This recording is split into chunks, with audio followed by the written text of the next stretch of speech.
I just have to make a comment here that the same battle is going on today. Yes, the papacy may have lost her 1260-year reign, overt reign, which we are speaking of here in this history. But she now rules in secret by a shadow government in the world. And the same struggle is going on in England today. England has almost been conquered by her, and they do not even know the battle that they are fighting and whom they are fighting with, because the head wound has been healed fully. And the eighth king beast in succession doth rule today as ruled then, but with intrigue and many layers of deniable culpability. Is there any hope? Yes, there is hope. The scripture gives us that hope in the Revelation. It says that the 10 divisions of Western Europe, depicted as horns on the beast, the 10 divisions, the 10 horns of Western Europe will turn on the whore and raze her to the ground, destroy her with fire, totally wipe her off the face of the earth. That God is going to put it in their heart to do this thing. And I long for the day, and I pray that is not far off, because we're talking about the same struggle that Great Britain was fighting then that is coming to a head now. Only now she does not recognize her enemy. May God open her eyes. May God open the eyes of Western Europe to see who their enemy really is, who is now destroying their countries and destroying their religion. Yes, their Christian religion. It is the same enemy as of old, only now working behind the scene through intrigue by her shadow government. And I pray to God to open their eyes. And I'm praying for something that I know will happen. But the sooner I see it, the happier I will be. Because I know once that happens, that the coming of the Lord is even that much closer. Yeah. So we look for that to happen. Okay. Well, there's my little aside. And chapter 2... I'm going to back up one paragraph here. And we were talking about the signing of the Great Charter, the Magna Carta. So we're going to continue. In the signing of the Great Charter, we see a new force coming into the field to make war against that tyranny which first corrupted the souls of men before it enslaved their bodies. The divine or evangelic element came first. Political liberty came after, and the former is the true nurse of the latter. For in no country can liberty endure and ripen its fruit where it has not had its beginning in the moral part of man. Innocent was already contending against the evangelical principle in the Crusades against the Albigenses in the south of France, and now there appeared among the hardy nations of the north another antagonist, the product of the first, that had come to strengthen the battle against a power which from its seat on the 7 hills was absorbing all rights and enslaving all nations. The bold attitude of the barons saved the independence of the nation. Innocent went to the grave. Feebler men succeeded him in the pontifical chair. The kings of England mounted the throne without taking the oath of fealty to the Pope, although they continued to transmit, year by year, the 1,000 marks which John had agreed to pay into the papal treasury. At last, in the region of Edward II, this annual payment was quietly dropped. No remonstrance against its discontinuance came from Rome. But in 1365, after the payment of the 1,000 marks had been intermitted for 35 years, it was suddenly demanded by Pope Urban V.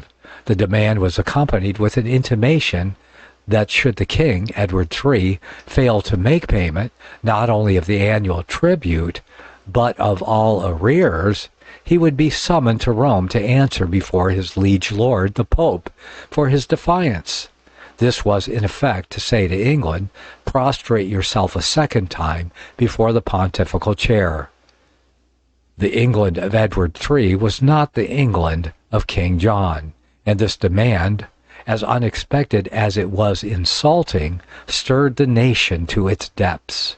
During the century which had elapsed since the great Charter was signed, England's growth in all the elements of greatness had been marvelously rapid.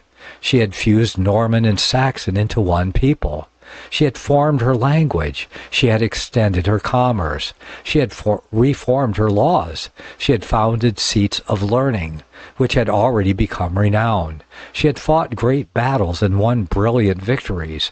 Her valor was felt and her power feared by the continental nations.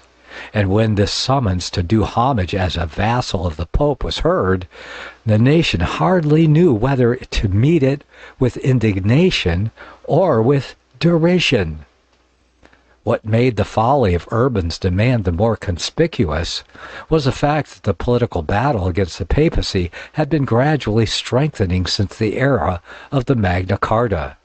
Several stringent acts had been passed with the view of vindicating the majesty of the law and of guarding the property of the nation and of the liberty of the subject against the persistent and ambitious encroachments of Rome.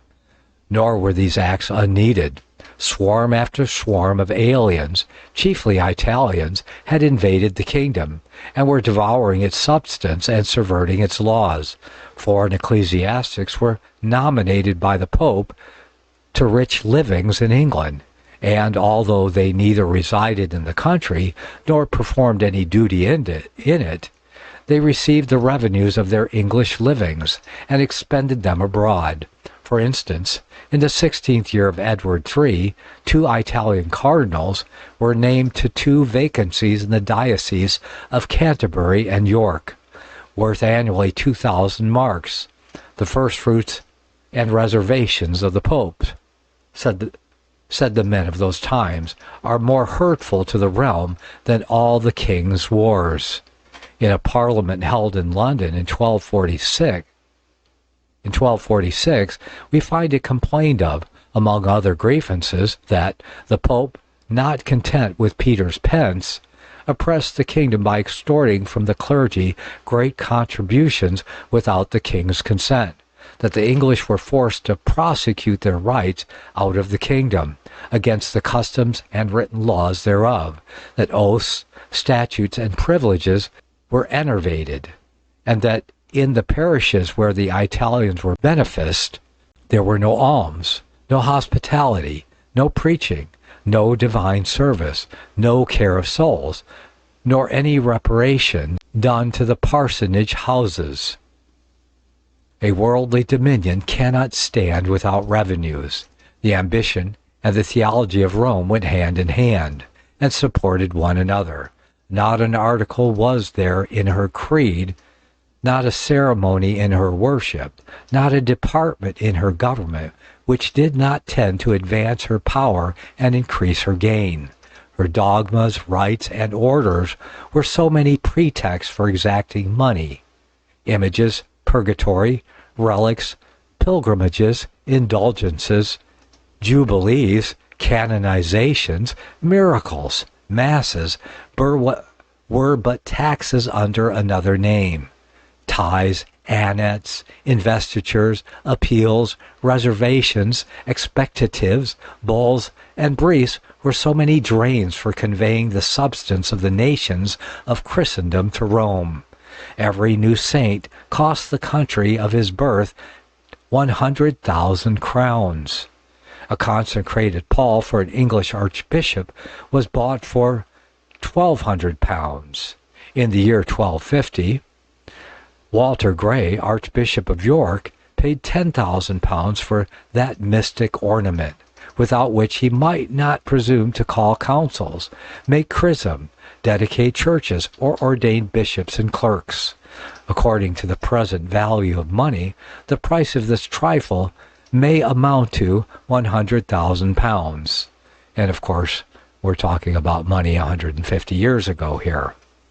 With good reason, might the Carmelite Baptista Mantuan say, if Rome gives anything, it is trifles only. She takes your gold, but gives nothing more solid in return than words.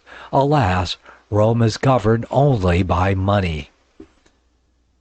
These and similar usurpations were rapidly converting the English soil into an Italian globe. The land was tilled that it might feed foreign monks, and Englishmen were becoming hewers of wood and drawers of water to the Roman hierarchy. If the cardinals of Rome must have sumptuous banquets, and purple robes, and other and more questionable delights, is it not we, said the English people, which ought to be fleeced to furnish these things? We demand that a stop be put to this ruinous game before we are utterly beggared by it. To remedy these grievances, now become intolerable, a series of enactments were passed by Parliament. In the 20th year of Edward's reign, all alien monks were ordered to depart the kingdom by Michaelmas, and their livings were given to English scholars. By another act, the salaries of all foreign ecclesiastics, cardinals, and others were given to the kings during their lives.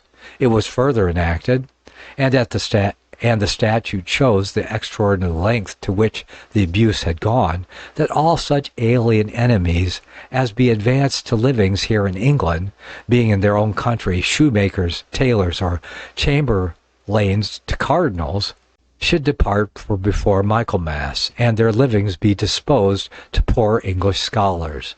The payment of 2,000 marks to the two cardinals already mentioned was stopped.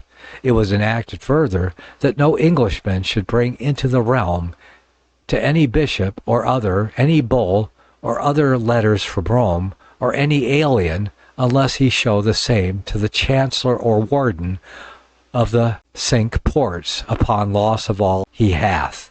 One person, not having the fear of the statute before his eyes, ventured to bring a papal bull into England, but he had nearly paid the forfeit of his life for his rashness. He was condemned to the gallows, and would have been hanged but for the intercession of the chancellor. We can hardly wonder at the popular indignation against these abuses when we think of the host of evils they brought in their train. The power of the king was weakened. The jurisdiction of the tribunals was invaded. The exchequer was impoverished. It was computed that the tax paid to the Pope for ecclesiastical indignities was fivefold that paid to the king from the whole realm. And further, as the consequence of this transportation to other countries of the treasure of the nation, learning and the arts were discouraged, hospitals were falling into decay, the churches were becoming dilapidated, public worship was neglected, the lands were falling out of tillage, and to this cause the Parliament attributed the frequent famines and plagues that had of late visited the country, and which had resulted in a partial depopulation of England. Two statutes in particular were passed during this period to set bounds to the papal usurpations. These were the well-known and famous statutes of Provisors and Praemunire. The first declared it illegal to procure any presentations to any benefice from the court of Rome, or to accept any living otherwise than as the law directed through the chapters and ordinary electors. All such appointments were to be void. The parties concerned in them were to be punished with fine and imprisonment, and no appeal was allowed beyond the king's court. The second statute, which came 3 years afterward, forbade all appeals on questions of property from the English tribunals to the courts of Rome, under pain of confiscation of goods and imprisonment during the king's pleasure. Such appeals had become very common, and by the vigorous application of the statute they came to an end. But the law against foreign nominations to benefices was not easy to enforce, and the enactment, although it abated, did not abolish the abuse. Chapter 3. Wycliffe battles for English independence from Rome. Impatient of the king and nations. Assembling of lords and commons. Shall England bow to Rome? The debate. The Pope's claim unanimously repudiated. England on the road to Protestantism. Wycliffe's influence. Wycliffe attacked by an anonymous monk. His reply vindicates the nation's independence.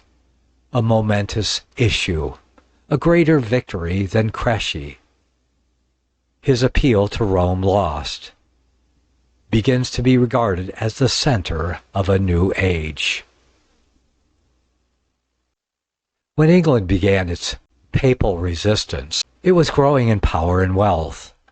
Loosing its neck from the yoke of Rome, it lifted up its head proudly among the nations. Innocent III, crowning a series of usurpations by the submission of King John, an act of baseness that stands alone in the annals of England, had sustained himself master of the kingdom. But the great pontiff was bidden, somewhat gruffly, to stand off. The northern nobles, who knew little about theology, but cared a great deal for the independence, would be masters in their own isle, and they let the haughty wearer of the tiara know this when they framed Magna Charta. Turning to King John, they told him, in effect, that if he was to be the slave of an Italian priest, he could not be the master of Norman barons. The tide once turned continued to flow.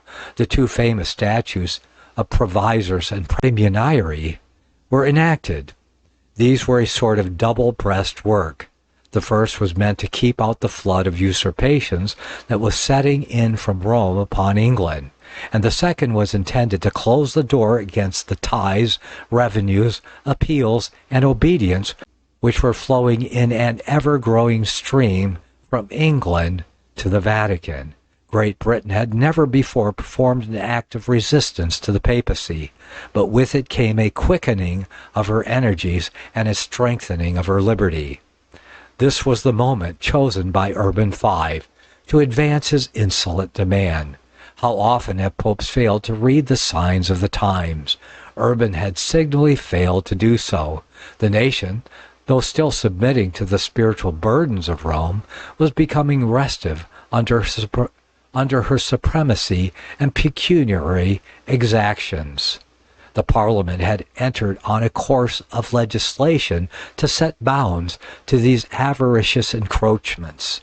The king, too, was getting sore at this defacing of the ancient laws and spoiling of his crown, and with the laurels of Crecy on his brow, he was in no mood for repairing to Rome as Urban commanded, and paying down 1,000 marks for permission to wear the crown which he was so well able to defend with his sword.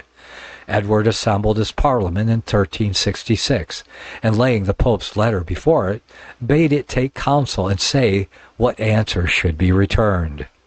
"Give us," says the Estates of the Realm, "a day to think over the matter." The king willingly granted them that space of time. They assembled again on the morrow, prelates, lords, and commons. Shall England, now become mistress of the seas, bow at the feet of the Pope? It is a great crisis. We eagerly scan the faces of the council, for the future of England hangs on its resolve. Shall the nation retrograde to the days of John, or shall it go forward to even higher glory than it has achieved under Edward? Wycliffe was present on that occasion, and has preserved a summary of the speeches. The record is interesting, as perhaps the earliest reported debate in Parliament, and still more interesting from the gravity of the issues depending thereon. A military baron is the first to rise. The King of England, he said, opening the debate, was won by the sword, and by that sword has been defended. Let the Pope, then, gird on his sword, and come and try to exact this tribute by force. And I, for one, am ready to resist him. This is not spoken like an obedient son of the Church, but all the more a loyal subject of England. Scarcely more encouraging to the supporters of the papal claim was the speech of the second Baron. He only, he said, is entitled to secular tribute who legitimately exercises secular rule and is able to give secular protection. The Pope cannot legitimately do either. He is a minister of the gospel, not a temporal ruler. His duty is to give ghostly counsel, not corporal protection. Let us see that he abide within the limits of his spiritual office, where we shall obey him. But if he shall choose to transgress these limits, he must take the consequences. Yeah, I love it. The Pope, said a third, following in the line of the second speaker, calls himself the servant of the servants of God. Very well, he can claim recompense only for service done. But where are the services which he renders to this land? Does he minister to us in spirituals? Does he help us in temporals? Does he not rather greedily drain our treasures, and often for the benefit of our enemies? I give my voice against this tribute. On what grounds was this tribute originally demanded? Asked another. Was it not for absolving King John and relieving the kingdom from interdict? But to bestow spiritual benefits for money is sheer simony. It is a piece of ecclesiastical swindling. Let the lords, spiritual and temporal, wash their hands of a transaction so disgraceful. But if it is as feudal superior to the kingdom that the Pope demands this tribute, why ask 1,000 marks?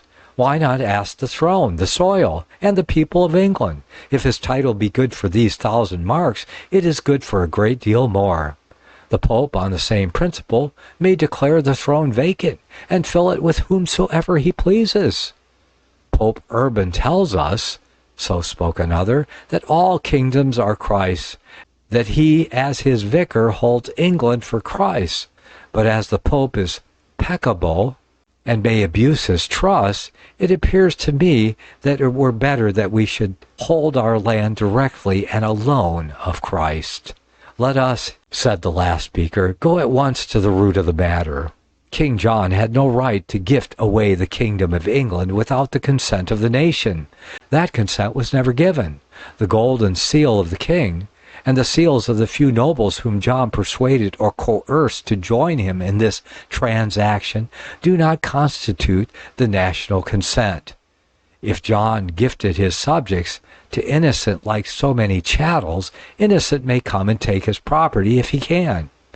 We, the people of England, had no voice in the matter. We hold the bargain null and void from the beginning. So spake Edward III's Parliament. Not a voice was raised in support of the arrogant demand of Urban.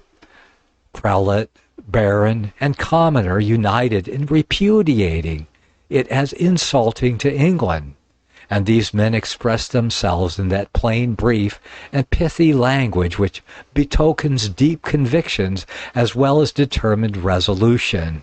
If need were, these bold words would be followed by deeds equally bold. The hands of the barons were on the hilts of their swords as they uttered them.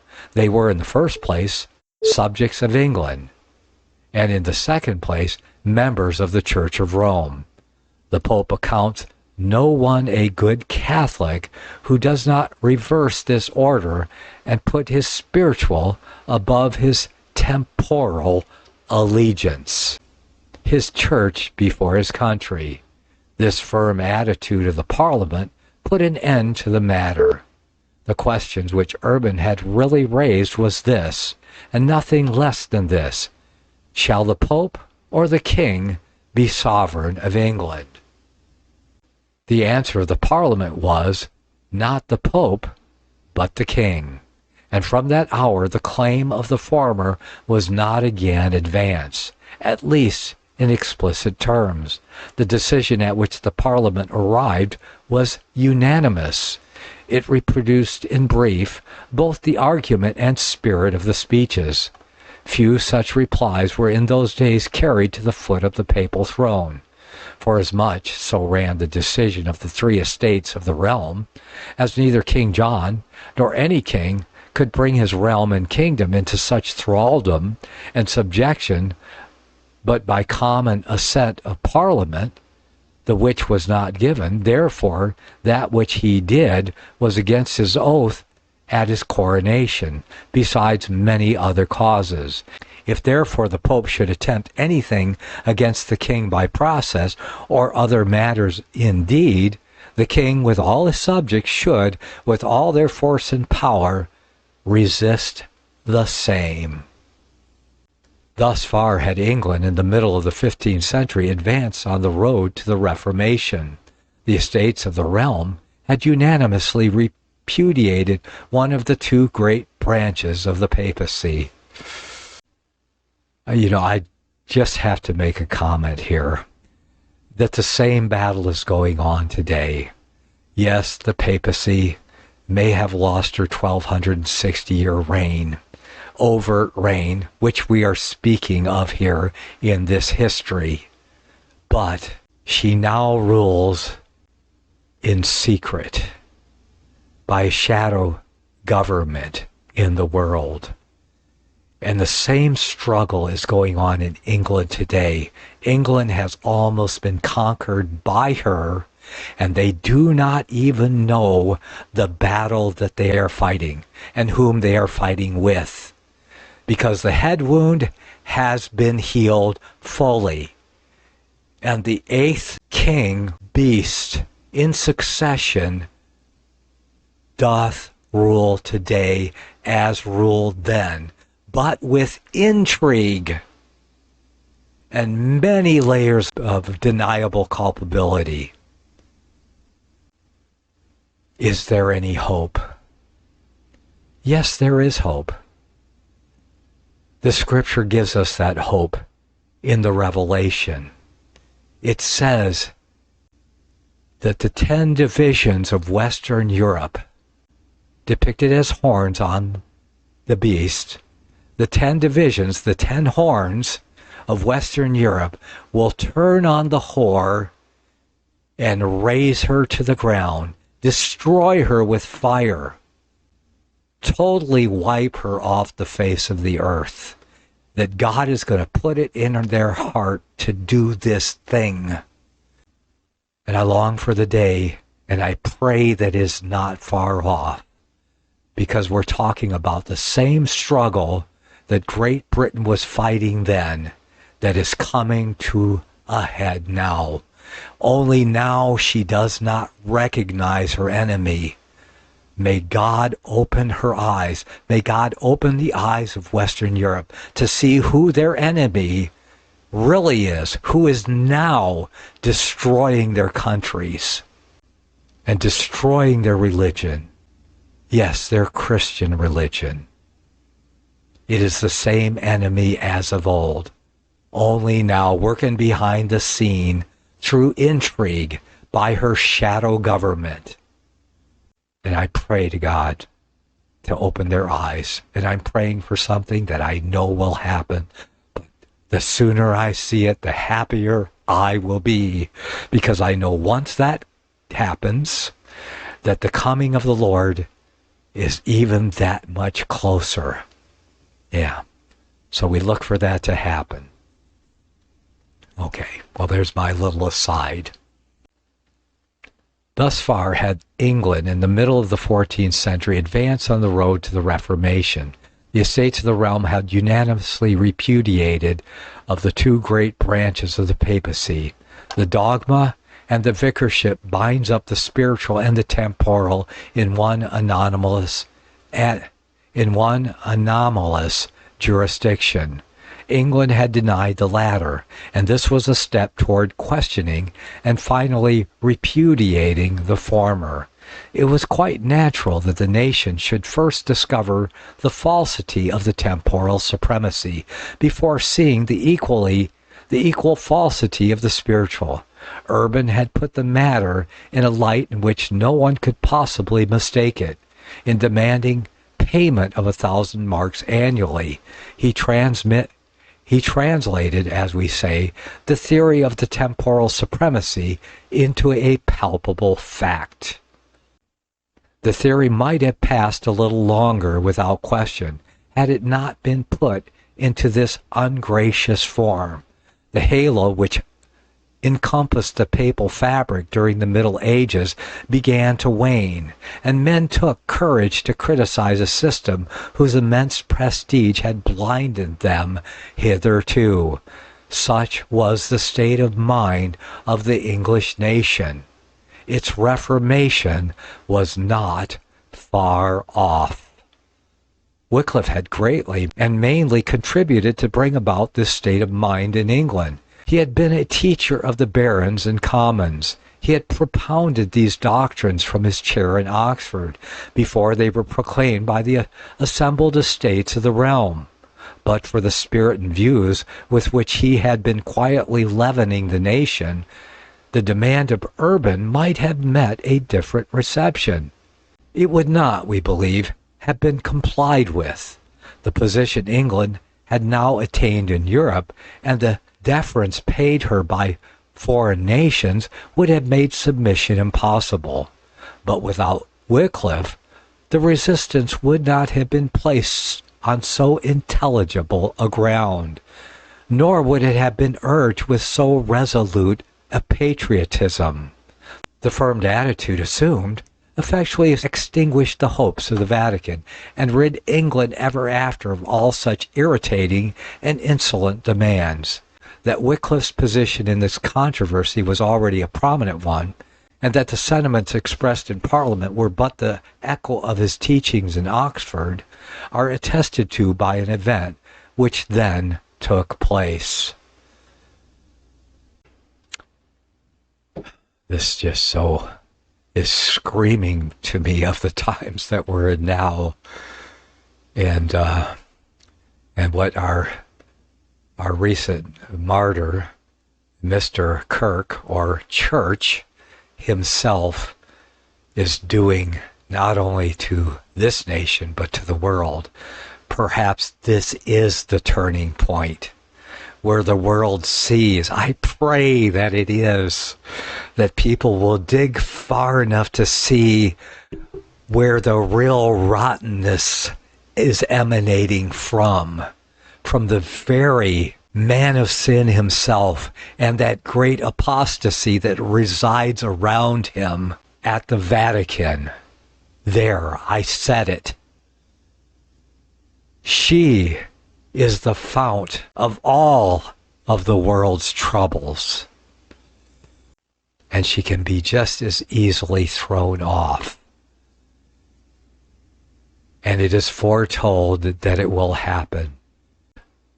I have hope that now maybe I am seeing the scales just beginning to fall away, and I pray that the scales continue to fall away till at least the world sees where their trouble is emanating from, and that they will turn on her as God has placed that thought in her heart to do his will and to burn her with fire.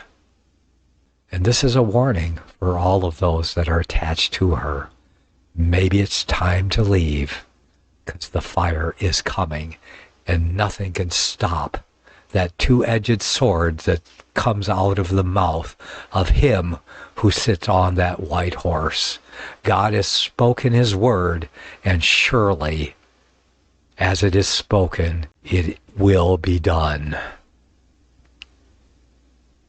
The Pope did find a supporter in England, though not in Parliament. A monk, whose name has not come down to us, stood forward to demonstrate the righteousness of the claim of Urban V. This controversialist laid down the fundamental proposition that, as vicar of Christ, the Pope is the feudal superior of monarchs, and the Lord paramount of their kingdoms. Thence he deduced the following conclusions: that all sovereigns owe him their obedience and tribute, that vassalage was especially due from the English monarch in consequence of the surrender of the kingdom to the Pope by John, that Edward had clearly forfeited his throne by the non-payment of the annual tribute, and, in fine, that all ecclesiastics, regulars, and scholars were exempt from the civil jurisdiction, and under no obligation to obey the citation or answer before the tribunal of the magistrate. Singling out Wycliffe by name, the monk challenged him to disprove the propositions he had advanced. Wycliffe took up the challenge.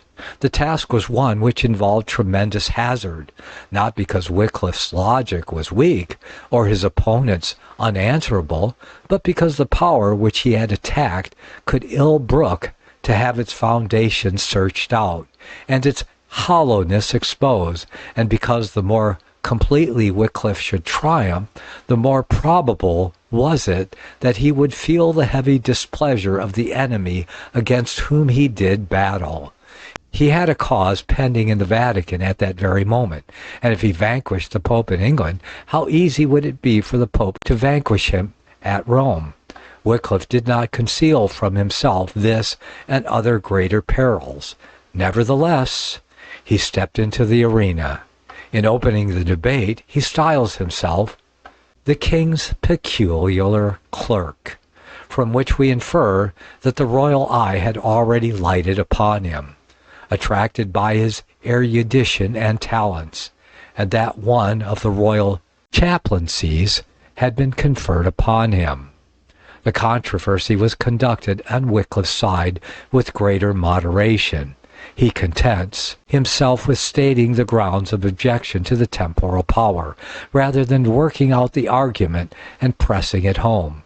These are the natural rights of men, the laws of the realm of England, and the precepts of Holy Writ. Already, he says, a third and more of England is in the hands of the Pope. There cannot, he argues, be two temporal sovereigns in one country. Either Edward is king or Urban is king. We make our choice. We accept Edward of England and refuse Urban of Rome. Then he falls back on the debate in Parliament, which presents a summary of the speeches of the spiritual and temporal lords. Thus far Wycliffe puts the estates of the realm in the front, and covers himself with the shield of their authority. But doubtless the sentiments are his. The stamp of his individuality and genius is plainly to be seen upon them. From his bow was the arrow shot by which the temporal power of the papacy in England was wounded. If his courage was shown in not declining the battle, his prudence and wisdom were equally conspicuous in the manner in which he conducted it. It was the affair of the king and of the nation, and not his merely. And it was masterly tactics to put it so as that it might be seen to be no contemptible quarrel between an unknown monk and an Oxford doctor, but a controversy between the King of England and the Pontiff of Rome. And the service now rendered by Wycliffe was great. The eyes of all the European nations were at that moment on England, watching with no little anxiety the issue in conflict which she was then waging with a power that sought to reduce the whole earth to vassalage. If England should bow herself before the papal chair, and the victor of Crécy do homage to Urban for his crown, what monarch could hope to stand erect? And what nation could expect to rescue its independence from the grasp of the tiara? The submission of England would bring such an accession of prestige and strength to the papacy that the days of Innocent III would return, and a tempest of excommunication and interdicts would again lower over every throne and darken the sky of every kingdom, as during the reign of the mightiest of the papal chairs. The crisis was truly a great one. It was now to be seen whether the tide was to advance or not. The decision of England determined that the waters of papal tyranny should henceforth recede, and every nation hailed the result with joy as a victory won for itself. To England, the benefits which accrued from this conflict were lasting as well as great. The fruits reaped from the great battles of Crécy and Poitiers have long since disappeared, but as regards this victory won over Urban V, England is enjoying at this very hour the benefits which resulted from it. But it must not be forgotten that, though Edward III and his Parliament occupied the foreground, the real champion in this battle was Wycliffe. It is hardly necessary to say that Wycliffe was non-suited at Rome. His wardenship of Canterbury Hall, to which he was appointed by the founder, and from which he had been extruded by the Archbishop of Langham, was finally lost.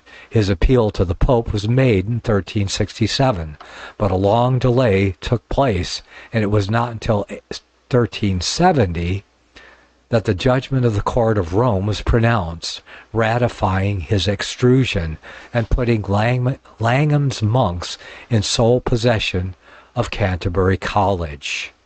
Wycliffe had lost his wardenship, but he had largely contributed to save the independence of the country. In winning this fight, he had done more for it than if he had conquered on many battlefields. He had yet greater services to render to England, and yet greater penalties to pay for his patriotism.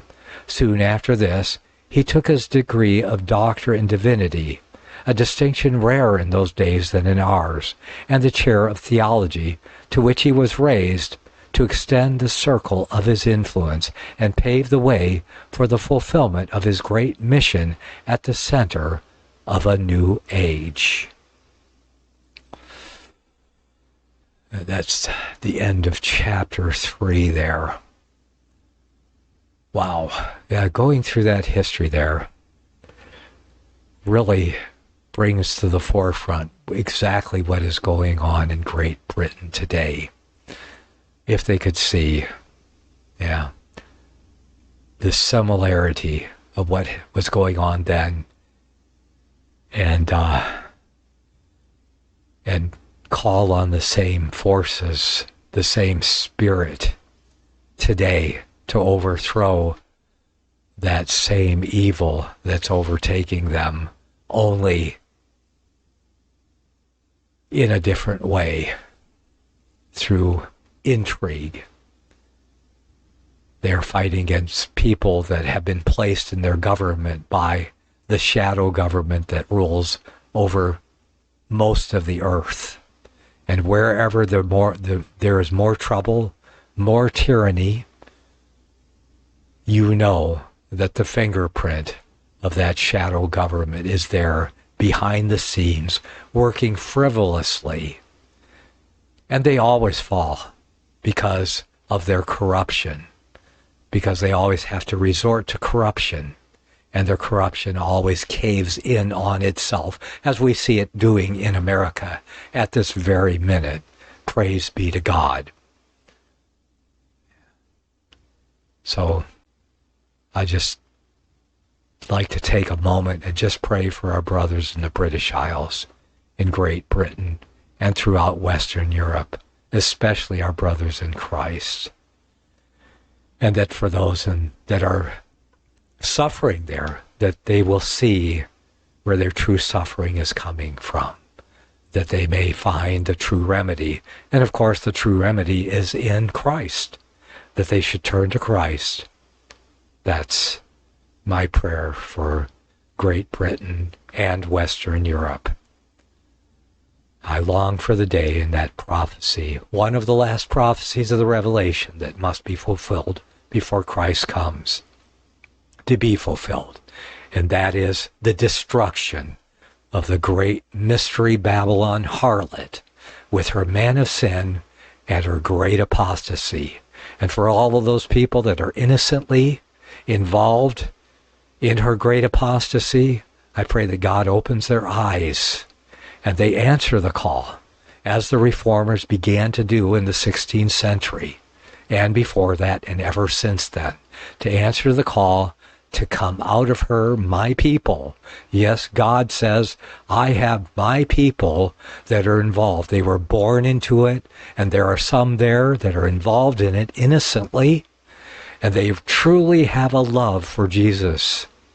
They truly love Christ and truly understand what he has done for them in laying down his life for their sins, and their sins are truly covered by his blood. Otherwise, he would not say to them, to call them, come out of her, my people. Please, please answer the call. What more can I pray for than that? We'll be moving on to chapter 4 next time, because I'm running out of time, so I really don't want to go on. So next time we'll pick up with Wycliffe. This whole book is on Wycliffe, book 2 on Wycliffe. This is chapter 4 of 15 chapters on the life of Wycliffe. So you're going to make sure you want to stick around and come back, or even purchase that. Book 2 is on Wycliffe, and you see this is a very exciting account and narration of the times and life of Wycliffe in England, and it's just so revealing as to what is going on in the day that we live in, that it's just kind of mind-blowing to me, that as I've been going this week through even Genesis and the history of Protestantism, how much the Spirit of God is speaking to me and speaking of the times that we're in. History may not repeat itself, and certainly it does not, but it certainly does rhyme. Has England been through this before? Yes.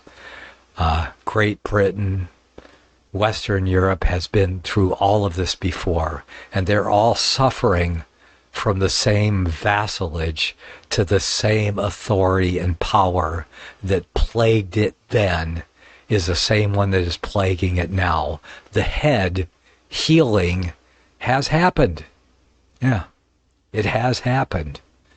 And she has a great hold. Look at what she did to America. It was her. It was that spirit of Antichrist ruling in the world. It was in America. It's in Washington, D.C. It's in China. Wherever you see, God lays at the feet of that power all of the genocides that have happened, from Stalin to Pol Pot to Mao Zedong, to the slaying of the Jews, to the so-called Holocaust, to all of the Holocaust. God lays at her feet in the very revelation itself, and of all those that are slain in the earth, saying that she is responsible for most of the people that are slain in the earth, are laid at her feet, and her work in her shadow government since her 1260-year reign, which was overt. Her slaughters were then noticed for the world. That's why people believe in Counter-Reformation prophecy, a prophecy that denies and leaves out the last 2,000 years. Why? Why would the Antichrist want to leave this history out? Keep it hidden from the face of the world, because it exposes her for what and who she really is. She is the great harlot. Her man of sin sits in the chair, in the seat of the visible church on earth. Because what do people think when they hear church on earth? Those that are not part of the church, what do they think of? They think of the Catholic Church, the Church Universal, the Church of Rome. And they see the man of sin seated in the temple of God. The New Testament temple of God in the Revelation is the church.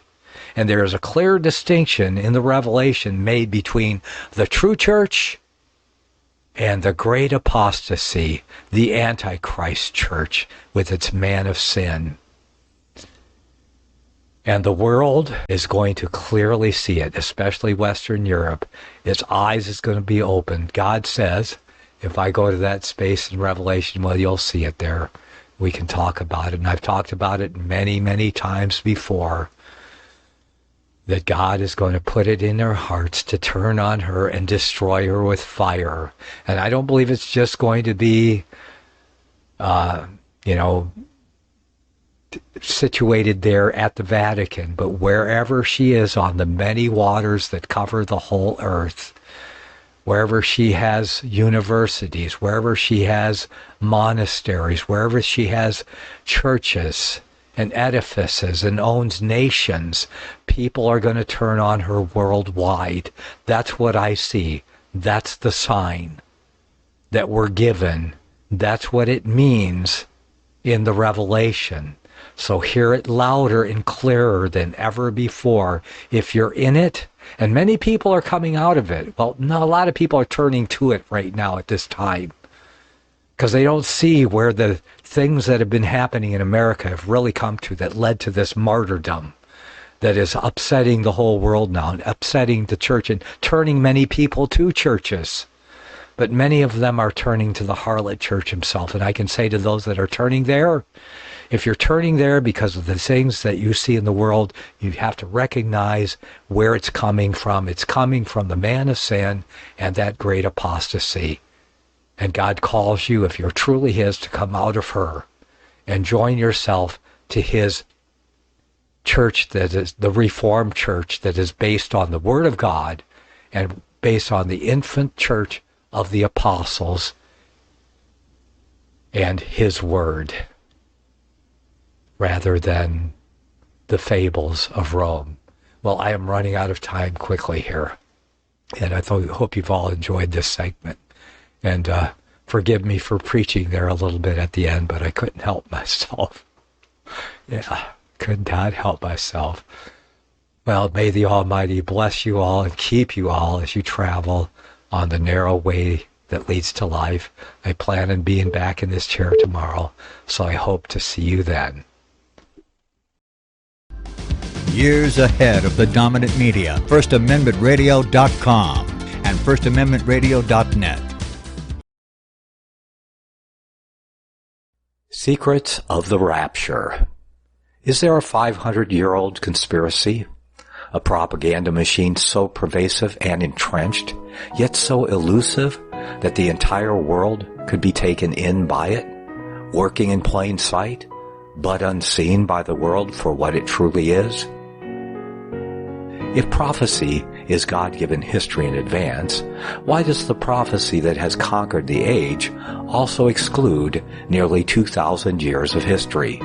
What is it that they are afraid that the light of history will reveal? To understand our place in time and prophecy, we must look in history for an interpretation, that which stands the test of time, that which agrees with the Word of God, and history has proven to be true. When cunning fables and fearful speculations are removed from our sight, then we may clearly see what is truly expressed in Bible prophecy, both that which has been fulfilled and that which has yet to come. God's express word is the sword that must be wielded to remove the scales from the eyes and dispel the darkness of deceitful conjecture. Secrets of the Rapture was written to expose that which the spirit of the age has conjured out of the darkness to blind the eyes of the church in the world today. Secrets of the Rapture, Deconstructing Pre-Tribulation Dispensational Futurism by yours truly, Nicholas Arthur, is now available at lulu.com and Amazon. Secrets of the Rapture. Be informed, edified, and grow in the faith as your spirit is daily nourished in a biblical worldview, because you love the truth. FirstAmendmentRadio.net /MOBI. Faith comes by hearing, and hearing by the Word of God. Always listenable, at work or on the go. FirstAmendmentRadio.net/Moby. No download or app necessary.